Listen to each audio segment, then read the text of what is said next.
Hello friends, this is Vishwa. இன்னைக்கு நம்ம எதை பற்றி பார்க்க போகிறோம்னா, லெஜண்ட் கிரிக்கெட்டர், ஆஸ்திரேலியன் கிரிக்கெட்டரான டேவிட் வார்னர் பற்றி தான் பார்க்க போகிறோம். அவர் இந்த இன்டர்நேஷ்னல் கிரிக்கெட்டை விட்டு இன்னைக்கு ரிட்டையர் ஆயிருக்காரு. நம்ம இப்போ அவரோட ஹிஸ்ட்ரியை பற்றி தான் பார்க்க போகிறோம். ஆக்சுவலாக டேவிட் வார்னர் எப்போ பிறந்தாருன்னா 27th October 1986 சிட்னியில் பிறந்தாரு.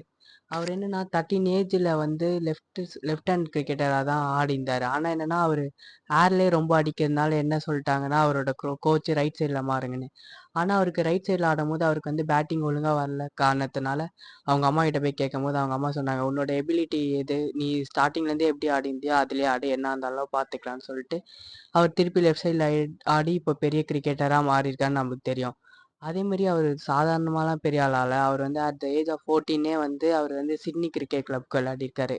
அந்த டைமில் பேட்டுக்கு காசு இல்லாமல் கூட அவங்க டேடி கிட்ட போய் கேட்கும்போது அவங்க டேடி தர முடியாதுன்னு சொன்னதுனால அவர் போய் டிபார்ட்மெண்டல் ஸ்டோர்லலாம் போயிட்டு ஒர்க் பண்ணிட்டு தான் அவர் வந்து சிட்னி கிரிக்கெட் கிளப்புக்காக விளையாடினார்.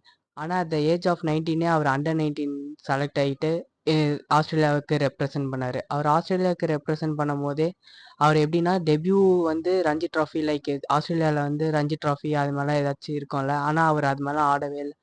ஆடாமே அவர் வந்து அண்டர் 19 வந்து டேரெக்டாக ஆஸ்திரேலியன் கிரிக்கெட் டீமுக்கு ஆடினார். நம்ம தலைவன் அது மட்டும் இல்லைங்க, நம்ம தலைவன் வந்து 3 வாட்டி பேன் ஆயிருக்கான். ஃபஸ்ட்டு டைம் என்ன பண்ணியிருக்கான்னா ஆசிஸ் கூட விளையாடும் போது என்ன பண்ணியிருக்கான், நக்கலாக பேசி 2 மேட்ச் வந்து பேன் ஆயிருக்கான். அதேமாரி செகண்ட் வாட்டி என்னன்னா நம்ம ஜோ ரூட்டுக்கு தவடையிலே ஒரு 2 வாட்டி குத்திருக்கான்.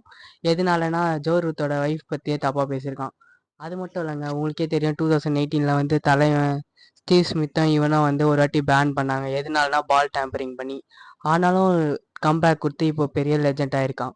நம்ம தலைவன் ஆக்சுவலாக கேப்டன்சி ஆன காரணமே சன்ரைசர்ஸ் ஹைதராபாத் வந்து அவனுக்கு வந்து 2016 வந்து அவனுக்கு வந்து வாய்ப்பு கொடுத்தாங்க. அதுக்கப்புறம் தான் நம்ம தலைவன் புஷ்பா மாதிரி ஆக்டிங் போட்டு இப்போ அவன்கிட்ட இல்லாத ஒன்றே ஒன்று இந்தியன் சிட்டிசன் மட்டும் தான். அதை தவிர மீதி இந்தியாவில் தான் அவனுக்கு ரொம்ப பிடிச்சிருக்கு.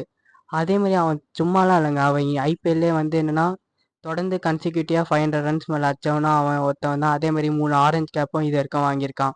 அது அவ்வளோ பெரிய ரெஜெண்ட் வந்து இன்னைக்கு ஆப்கானிஸ்தான் பங்களாதேஷ் மேட்ச்சில் வந்து ஆஸ்திரேலியா நாக் அவுட் ஆனோடனே இன்னைக்கு ரிட்டையர்மெண்ட்டு தெரிவிச்சிருக்கான். இதை பற்றி உங்களோட கருத்து என்னன்னு கீழே கமெண்ட் பண்ணுங்கள். பிடிச்சிருந்தா லைக் பண்ணுங்கள், ஷேர் பண்ணுங்கள், சப்ஸ்கிரைப் பண்ணுங்கள்.